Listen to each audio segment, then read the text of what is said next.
دنیا کی دو super power آج رشیا امریکہ، اس وقت کی دو سپر پاور فارس اور روم، یہ دونوں ہاتھی کی طرح ٹکراتے تھے۔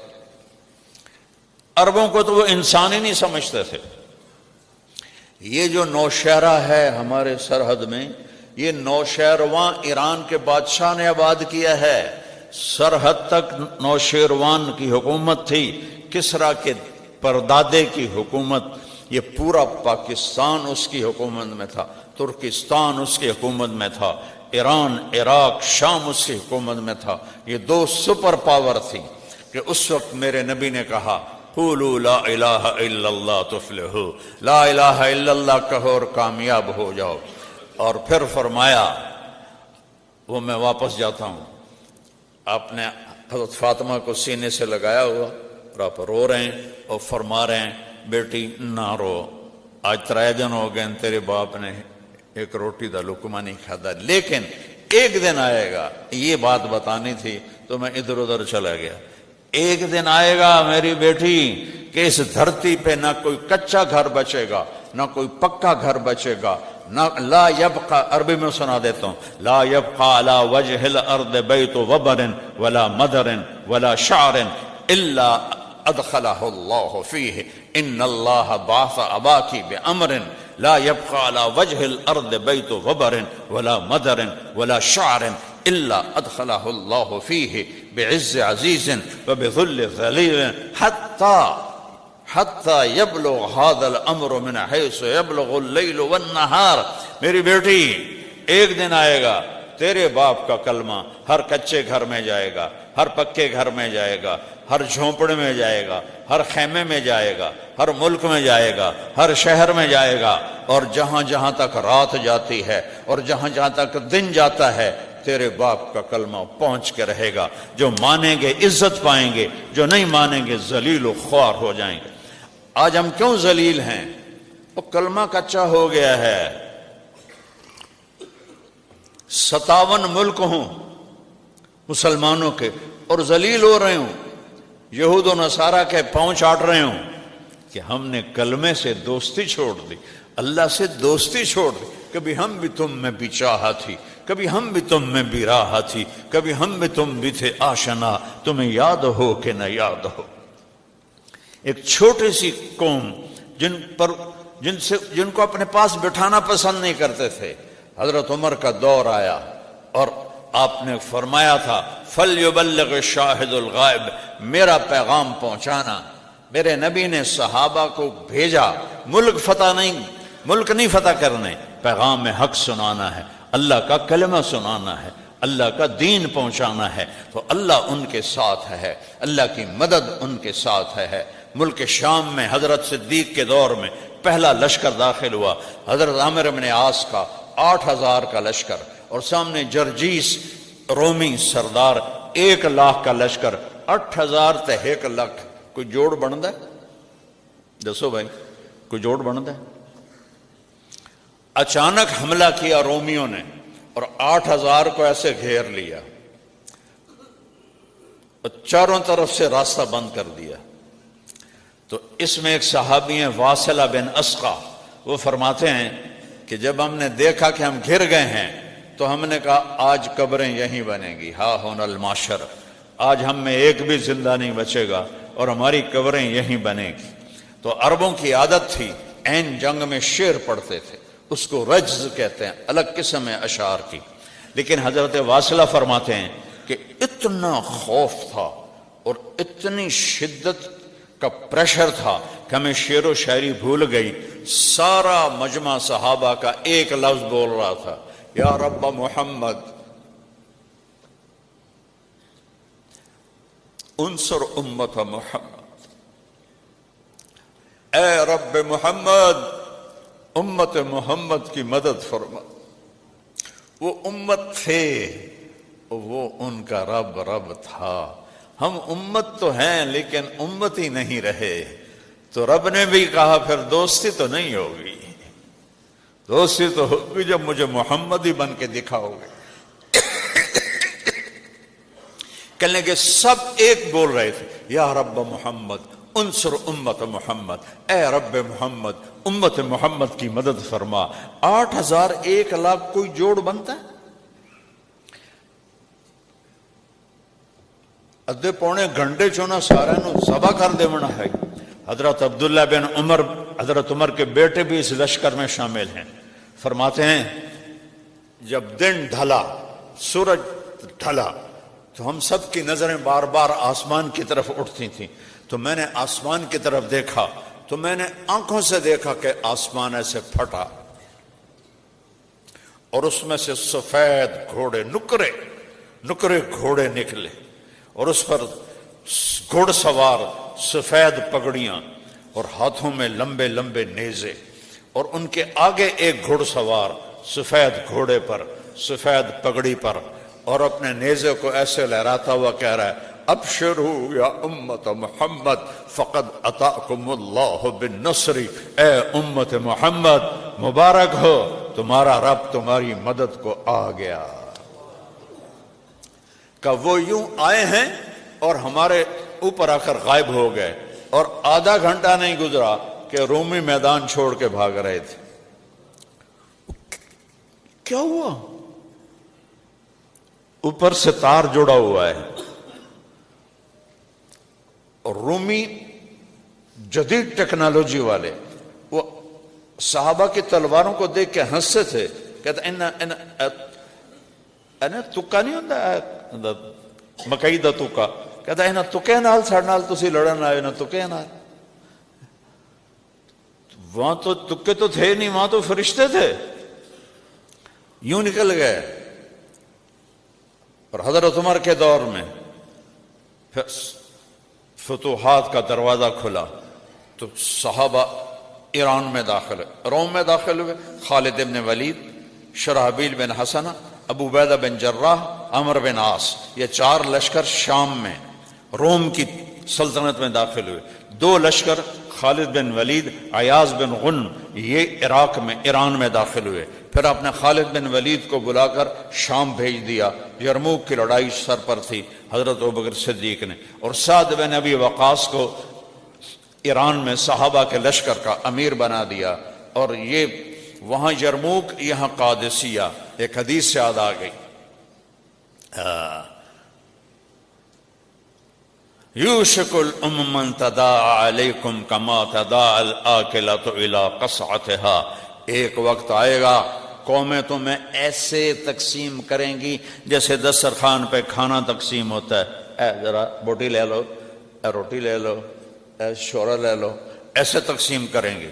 تو صحابہ نے کہا یا رسول اللہ او من قلت نحن یومئذ، ہم تھوڑے ہوں گے؟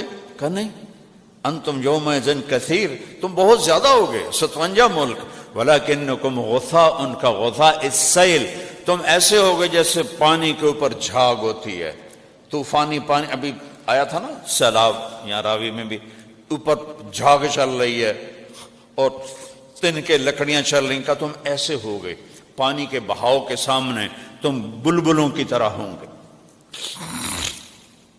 وَلَيَنزِعَنَّ اللَّهُ مِن صُدُورِ عَدُوِّكُمُ الْمَحَابَةَ مِنكُمْ، اللہ دشمن کا روب تمہارے دلوں سے نکال دے گا۔ وَلَيَقْذِفَنَّ فِي قُلُوبِكُمُ الْوَهْنَ، تمہارے دلوں میں وہن ڈال دے گا۔ صحابہ نے پوچھا یا رسول اللہ وہن کیا ہے؟ آپ نے کہا دنیا سے محبت کرو گے، موت سے نفرت کرو گے، حب الدنیا و کراہیت الموت۔ اور خالد بن ولید نے روم کے سردار کو للکار کر کہا تھا میرے ساتھ وہ لوگ ہیں جنہیں موت سے ایسے پیار ہے جیسے تمہیں زندگی سے پیار ہے، جنہیں موت سے ایسے پیار ہے جیسے تمہیں شراب سے پیار ہے۔ ان میں وہ طلحہ کہنے لگا یہ کیا بات ہے کہ ہم ہیں بھی زیادہ، پھر بھی ہم مر رہے ہیں، شکست ہو رہی، اور وہ تھوڑے سے ہیں اور ہمیں دبا رہے ہیں۔ تو اس کے سردار نے کہا کہ بات یہ ہے، یہ جو سامنے ہے نا، ان میں ہر آدمی یہ چاہتا ہے پہلے میں قتل ہو جاؤں، میرا ساتھی بعد وچ قتل ہوئے، تو ساڈے چو ہر کوئی آندا پہلے ایندا بیڑا بڈھے پیچھے میں جاؤں۔ وہ ہر ایک مرنے کے لیے دوسرے سے پہلے تیار ہے، ہم میں سے ہر ایک دوسرے کو مروانے کے لیے تیار ہے، تو میں نے شکست کیسے دے سکتے ہیں، کیسے دے سکتے ہیں؟ تو قادسیہ کا میدان سجا، صحابہ کی تعداد ٹوٹل 30,000، اور ایرانیوں کا لشکر 1,20,000، کوئی جوڑ بنتا ہے؟ تو حضرت سعد بن ابی وقاص نے ایران کے بادشاہ کے پاس وفد بھیجا، حضرت نعمان بن مقرن، حضرت مغیرہ بن شعبہ اور حضرت عاصم بن عمر تمیمی رضی اللہ تعالیٰ عنہ، ان کو بھیجا۔ تو یزدگرد نے پوچھا تم ہمارے پاس کیا کرنے آئے ہو؟ تمہیں بھوک نے ستایا ہے تو سب کو میں پیسے بھی دیتا ہوں، کپڑے بھی دیتا ہوں، تمہاری خوراک کا بھی انتظام کرتا ہوں، اور تم واپس جاؤ، کیا کرنے آئے ہو یہاں؟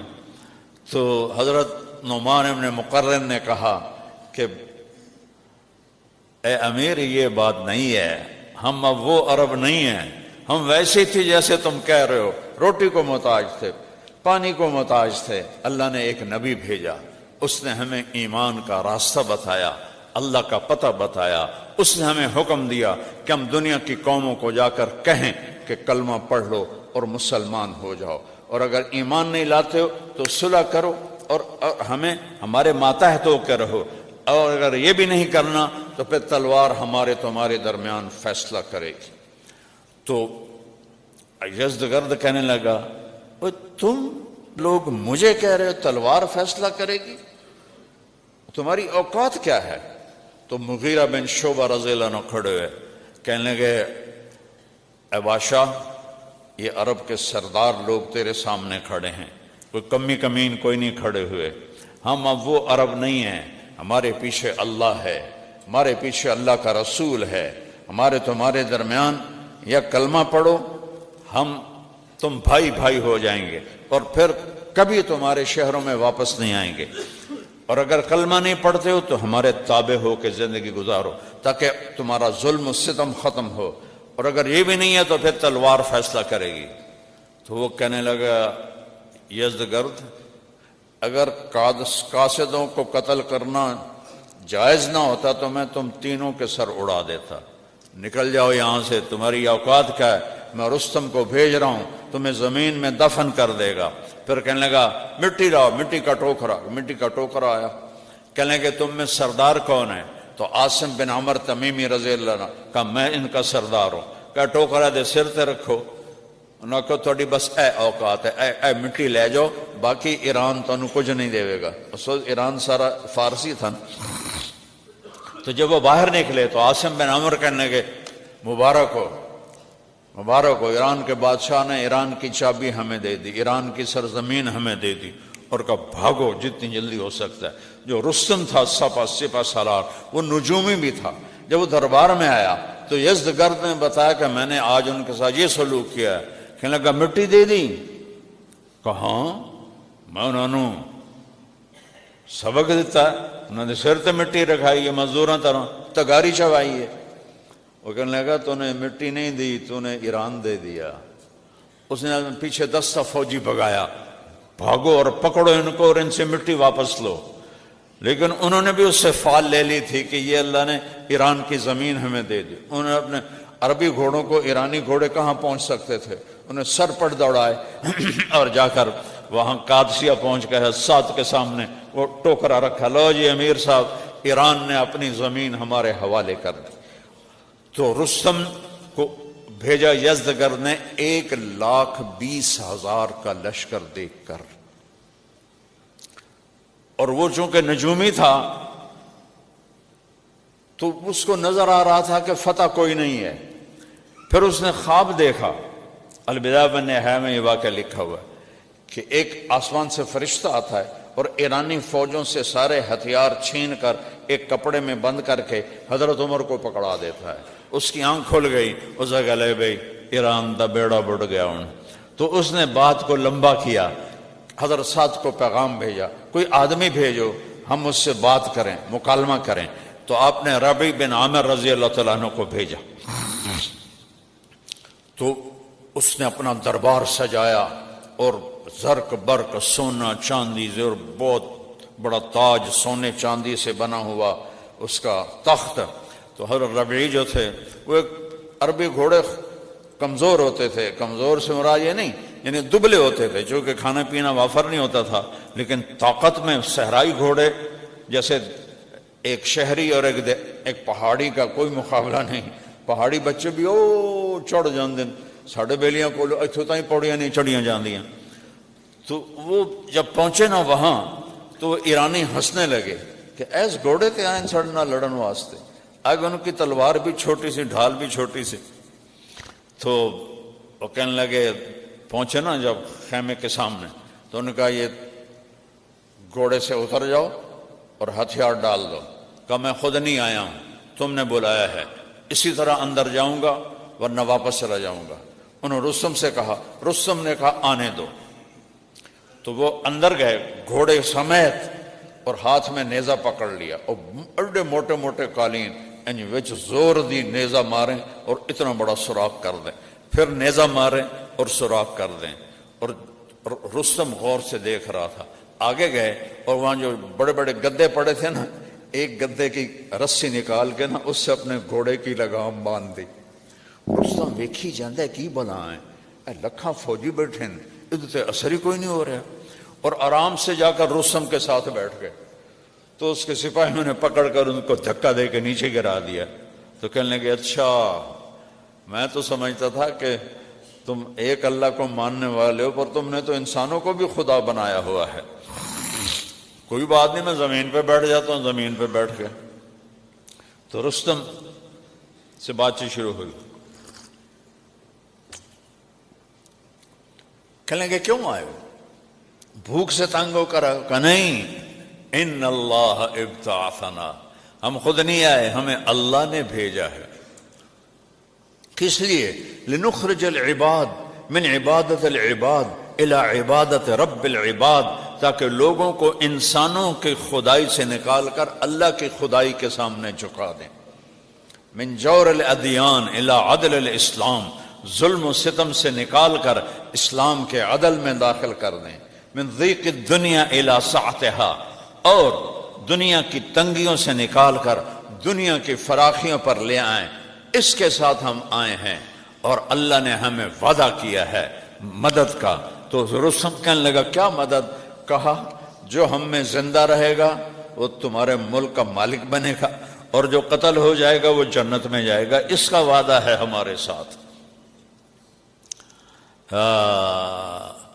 تھے ہمیں ایک تیرے معرکہ آراؤں میں، خشکیوں میں کبھی لڑتے کبھی دریاؤں میں، دی اذانیں کبھی یورپ کے کلیساؤں میں، کبھی افریقہ کے تپتے ہوئے صحراؤں میں، شان آنکھوں میں نہ جچتی تھی جہاں داروں کی، کلمہ پڑھتے تھے ہم چھاؤں میں تلواروں کی، تجھ سے سرکش ہوا کوئی تو بگڑ جاتے تھے، تیغ کیا چیز ہم توپ سے لڑ جاتے تھے، نقش توحید کا ہر دل پہ بٹھایا ہم نے، زیر خنجر بھی یہ پیغام سنایا ہم نے۔ تو سارا دربار دیکھ کے ہنسے جا رہا ہے، اور رستم چونکہ نجومی بھی تھا اور سمجھدار بھی تھا، وہ اس کے ایکشن دیکھ رہا ہے، گفتگو کا انداز دیکھ رہا ہے، کوئی متاثر کوئی نہیں، یہ دیکھ رہا ہے۔ تو رستم کہنے لگا ہمیں کچھ مہلت دو، ہم پیچھے مشورہ کریں۔ ربی کہنے لگے ہمارے نبی نے ہمیں 3 دن سے زیادہ مہلت کی اجازت نہیں دی، 3 دن کی مہلت ہے، جو کرنا ہے کر لو، یا لڑائی یا صلح۔ اور یہ کہہ کر جب وہ گئے تو رستم نے اپنے سرداروں سے کہا وہ ویکھیا جے انہوں جڑا آیا ہے؟ کہنے لگے ہاں گندے سے کپڑے، چھوٹی سی تلوار، کھوتے جیا ہوتا گھوڑا، لے بلا کوئی بندہ ہی؟ پاگلو میں اس کے گھوڑے تلوار کی بات نہیں کر رہا، اس کا بول دیکھو کتنا طاقتور تھا، اس کے چہرے کے ایکسپریشن دیکھو، تم سے ذرا متاثر نہیں ہوا ہے۔ یہ تو ایک ہے، پیچھے 30,000 ہیں، کیسے لڑو گے ان سے؟ صلح کر لیں ان کے ساتھ۔ نہیں، ہم فاتح دنیا، ہم صلح کریں تو ہماری غیرت کے خلاف ہے۔ تو اگلے دن رستم نے کہا دوبارہ آدمی بھیجو، تو اس دن مغیرہ بن شعبہ رضی اللہ عنہ گئے، تو انہوں نے پھر وہی بات دہرائی۔ کہا تمہاری کیا دعوت ہے؟ کہ ہماری دعوت ہے کہ اللہ ایک ہے، اس ایک کی بندگی کرو۔ رستم کہنے لگا یہ تو بڑی اچھی بات ہے، اور کیا ہے؟ اور یہ ہے کہ یہ پتھروں کی پوجا چھوڑ دو کہ یہ بت ہیں، کوئی نفع نقصان نہیں دیتے. کہیں لگا یہ بھی بڑی اچھی بات ہے. اور کہا کہ یہ جو آگ کی پوجا ہے، یہ آگ بھی تمہارے ہاتھوں سے جلتی ہے، بجھتی ہے، ایک اللہ کے آگے سر جھکاؤ. رستم کہنے لگا یہ بھی بڑی اچھی بات ہے. کوئی اور کہا پھر اللہ کی بندگی کرو اور انسانوں میں عدل اور انصاف کرو. کہ یہ بھی بڑی اچھی بات ہے. کوئی اور کہ بس یہ ہماری دعوت ہے، قبول کر لو تو ہم تم بھائی ہیں. اس نے کہا اگر ہم قبول کر لیں تو پھر ہم کبھی لوٹ کے تمہارے ملک نہیں آئیں گے سوائے تجارت کے اور سوائے تمہیں دین سکھانے کے. ہمیں تمہارا ملک نہیں چاہیے، تم کلمہ پڑھ لو، ہم تم بھائی بھائی ہیں. تو رستم نے کہا ٹھیک ہے، واپس گئے. پھر انہیں بلایا اپنے سرداروں کو. بلاواں ہی نے نہ لڑو یا انہوں نے کلمہ پڑھ لو یا صلح کر لو کہ ہم نے دنیا فتح کی، روم کے کو ناکوں چنے چبوا دیے، ہم ان بدوؤں سے ڈر جائیں؟ تمہارا اپنا دماغ خراب ہے، ہم کل ان کو زمین میں دفن کر دیں گے. ہائے ہائے. حضرت سعد بن ابی وقاص ان دنوں بیمار تھے، ان کو شیٹیکا کا درد تھا، وہ لڑ نہیں سکتے تھے. تو ایک قلعے کی چھت پہ بیٹھے ہوئے تھے. خالد بن عرفہ رضی اللہ عنہ کو انہوں نے لشکر کا امیر بنایا، اور رائٹ سائڈ کی جو لگام ہے وہ جریر بن عبداللہ رضی اللہ عنہ کو البجلی، اور لیفٹ سائڈ پہ انہوں نے قیس بن مکشوح رضی اللہ تعالیٰ عنہ کو مقرر کیا. ان 3 حصوں میں لشکر تقسیم کیا، اور وہ ہاتھی لے کر آئے. صحابہ کے گھوڑے ہاتھی دیکھے ہوئے نہیں تھے تو گھوڑے بدکنے لگے. اور اس دن لڑائی جو ہے نا وہ پانسا ایرانیوں کا بھاری رہا. تو اگلے دن حضرت قعقاع بن عمر تمیمی رضی اللہ تعالیٰ عنہ نے کیا کیا، انہوں نے اونٹوں کو کالی چادریں پہنا دی. اونٹوں پر ایسے کھڑے کر کے نا بانس، ان کو کالی چادریں پہنا دی. اب اونٹ کا قد تو ہاتھی سے بڑا ہوتا ہے، ویسے چھوٹا ہوتا ہے، اور ان اونٹوں کو آگے جو ہانکا تو ہاتھیوں نے جب دیکھا کالی بلاموں کوئی آ رہی ہیں، وہ پیچھے ہٹنا شروع ہو گئے. تو قعقاع بن عمر نے فرمایا ہاتھیوں کی آنکھوں میں تیر مارو. تو صحابہ عرب جیسا تیر انداز کوئی نہیں تھا، تو انہوں نے تاک کے ان کی آنکھوں میں تیر مارے. جب ان کی آنکھوں میں تیر لگے انہوں نے پلٹ کے پیچھے بھاگنا شروع کر دیا. تو اس دن پانسا پلٹ کے مسلمانوں کے حق میں چلا گیا. یہ دوسرا دن تھا. جنگ کا تیسرا دن آیا. 30,000 اور 1,20,000 ہے کوئی جوڑ. تو اس دن ایرانیوں کا پلہ بھاری ہو گیا. ایک صحابی ہیں ابو محجن ثقفی رضی اللہ تعالیٰ عنہ، یہ بہت بڑے صحابی ہیں، پر شراب کی عادت نہیں چھوٹی ان سے. کئی دفعہ ان کو حد لگی، کوڑے لگے، پھر پینا شروع کر دیتے تھے. تو حضرت سعد نے حضرت عمر کو لکھا کہ میں ابو محجن کا کیا کروں. کہا اس کو قید میں رکھو، جب تک توبہ نہ کرے اس کو چھوڑو نہیں. تو انہوں نے ان کو وہی اسی قلعے کے نیچے کمرے میں بند کر دیا. ایرانی کو پلہ بھاری ہونے لگا تو ابو محجن تڑپ رہے کمرے میں کہ یا اللہ میں کیا کروں. تو حضرت سعد کی بیگم سلمہ ان کا گزر ہوا. کہنے لگے سلمہ یہ میرے بیڑیاں کھول دے اور مجھے گھوڑا اور تلوار دے دے، اگر میں شہید ہو گیا تو تھوڑی جان چھٹ گئی، اور اگر میں بچ گیا تو میں واپس آ کے خود ہی بیڑیاں پہن لوں گا. تو وہ کہنے لگی اگر سعد کو پتہ چلا تو مجھ پر ناراض ہوں گے، اور آگے چل پڑی. تو انہوں نے شعر پڑھا کفا حزنا ان تلتقی الخیل بالقنا اترک مشدودا علی وثاقیا. میرے درد کے لیے یہی کافی ہے کہ سامنے حق کو باطل ٹکرا رہے ہیں اور میں بیڑیوں میں بند پڑا ہوا ہوں. اذا قمت عنان الحدید غلقت علی مصاری قد تسم المنادیا. جب میں اٹھنے کی کوشش کرتا ہوں تو میرے لوہے کی بیڑیاں مجھے زمین پہ پھینک دیتی ہیں، اور میرے اور ان کے درمیان دیوار حائل ہے کمرے کی جو میری پکار کو باہر جانے ہی نہیں دیتی. جب یہ شعر حضرت سلمہ نے سنے تو ان کو رحم آ گیا. وہ واپس آئیں، انہوں نے دروازہ کھولا، اس کی بیڑیاں کھولی اور حضرت سعد کا گھوڑا دے دیا، اپنے خامند کا تلوار دے دی. انہوں نے کپڑے سے نہ اپنا منہ چھپا لیا، اور مسلمان یوں ہو رہے تھے اور ایرانی یہاں آ گئے تھے، اور یہ شخص اللہ سے کیا لو تھی، دیکھو وہ انسان ہی نہیں جس سے خطا نہ ہو، خطا سے پاک صرف نبی ہوتا ہے اور کوئی نہیں ہوتا۔ شراب کے عادی ہیں اور نکلے ہیں تکبیر پڑھتے ہوئے، اور ایک طرف سے جو اس اللہ کے بندے نے حملہ کیا ہے کلی ذات، اس نے ایرانیوں کی صف میں کھلبلی مچ گئی اور سارے ایرانی پریشان ہے کہ بلا آ گئی، جیسے بجلی چمکتی ہے ایسے وہ چمک رہے تھے، ادھر ادھر ادھر ادھر۔ اور صحابہ چونکہ چہرہ چھپا ہوا تھا تو کہہ رہے اے بندہ تھا لگتا نہیں کوئی فرشتہ اللہ نے انسانی شکل میں اتار دیا ہے۔ کبھی رائٹ پہ حملہ کرتے، پھر لیفٹ پہ حملہ کرتے، پھر وہاں سے رائٹ پر آتے، پھر وہاں سے لیفٹ پر جاتے۔ ایک جب اللہ ساتھ ہو نا تو وہ ایک نہیں ہوندا، وہ نال دعا اللہ ہوندا ہے۔ کلا ابو مہجن ہوندا تا کسے ایرانی دا سر لا دیونا ہے، پچھو اللہ کھلوتا ہوا کانڈ دے۔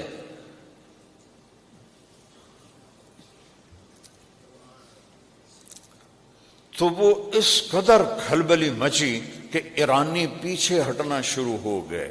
ایک بندے نے ایران کے لشکر کے زور کو توڑ دیا، اور جو ہی ان کا زور ٹوٹا اور وہ پیچھے ہٹے تو انہوں نے اچھا حضرت سعد بن ابی وقاص اوپر بیٹھے ہوئے دیکھ رہے ہیں، کہنے لگے اے کون ہے بندہ، چونکہ چہرہ چھپا ہوا ہے، غور کر کے کہنے لگے اے گھوڑا تو میرا لگتا ہے پر وہ تو استبلج کھلوتا ہے، اور حملے دا انداز ابو محجن دا ہے، وہ جیلج پہ ہے، تو یہ کون ہے؟ تو پریشان ہو کر دیکھ رہے ہیں کہ الجولت جولت فرس، گھوڑے کی جو چھلانگ ہے وہ میرے گھوڑے جیسی ہے، وہ سولت سولت ابی محجن، اور حملے کا انداز ابو محجن کا ہے، وہ قید میں ہے، گھوڑا میرا استبل میں ہے۔ یہ کیا بلا ہے جس نے پورے ایران کے لشکر 1,20,000 نو ایک بندہ گھما دے وے، اے اللہ کے بغیر ہو سکتا ہے؟ کوئی توپ تو نہیں تھی، کوئی ایٹم بم تو نہیں تھا، پیچھے اللہ تھا۔ اللہ ان ینصرکم اللہ فلا غالب لکم، اور میں تمہاری مدد کروں تو کوئی غالب نہیں آ سکتا۔ آج اللہ کو ہم نے ناراض کر دیا، اللہ تو کہتا میں حاضر ہوں، پیچھے اللہ ہے۔ تو جب وہ ایرانی لشکر پیچھے ہٹا تو یہ واپس آئے اور بیڑیاں باندھ کے بیٹھ گئے۔ شام کو حضرت سعد کے خیمے میں سارے جو امیر لشکر خالد بن عرفہ، قیس بن مکشو اور جریر بن عبداللہ اور بڑے نعمان بن مقرن، یہ بڑے بڑے جو تھے، مغیرہ بن شعبہ، یہ سارے کٹھے ہوئے، کہنے لگے یار پتہ نہیں وہ کون تھا جو آیا، چہرہ تو نظر آیا نہیں لیکن اس نے پوری جنگ کا پانسا پلٹ دیا۔ اب کسی کو سمجھ میں نہیں آیا، سارے پھر یہی کہنے لگے لگتا اللہ نے کسی کے ذریعے ہماری مدد کی، اور یہ کہہ کر اٹھ گئے۔ تو پھر حضرت سلمہ خیمے میں داخل ہوئیں اور حضرت سعد سے پوچھنے لگی آج جنگ کا کیا حال رہا؟ تو کہنے لگے آج تو اللہ نے کسی فرشتے کے ذریعے ہماری مدد کی۔ پھر تھوڑی دیر بعد کہنے لگے ویسے ایک بات کہوں سلمہ، اگر میرا گھوڑا استبل میں نہ ہوتا تو مجھے لگتا تھا گھوڑا میرا ہے، اور ابو محجن قید میں نہ ہوتا تو مجھے لگتا تھا حملے کا انداز ابو محجن کا ہے، لیکن پتہ نہیں کون تھا۔ تو حضرت سلمہ کہنے لگی حاج اگر آپ مجھے معاف کریں تو میں ایک بات کہوں؟ کہنے ہاں ہاں کہو۔ کہا وہ گھوڑا آپ کا تھا اور وہ ابو محجن تھا، کبھی ہم بھی تم میں بھی چاہت تھی۔ کہنے لگا وہ کیسے؟ کہ میں گزری تو اس نے مجھے کہا مجھے چھوڑ دو، میں نے چھوڑا نہیں، اس نے شعر پڑھے، میرا دل نرم ہو گیا، میں نے چھوڑ دیا۔ یہ سارا کمال ابو محجن کا ہے۔ فرمایا ابھی بلاؤ ابھی بلاؤ۔ ابو محجن کو بیڑیاں کھول کے بلایا گیا، آپ نے گلے لگایا، ماتھا چوما۔ ابو محجن آج کے بعد جو مرضی کر، تو آزاد ہے، تجھے کوئی سزا نہیں ہے۔ کہا پھر میری بھی آج کے بعد شراب سے پکی توبہ ہے۔ پہلے میں اس لیے شروع کر دیتا تھا کہ لوگ کہیں گے کوڑوں کے ڈر سے اس نے شراب چھوڑی، تو میں پھر شروع کر دیتا تھا۔ اب آپ نے مجھے معاف کیا تو میری بھی توبہ ہے۔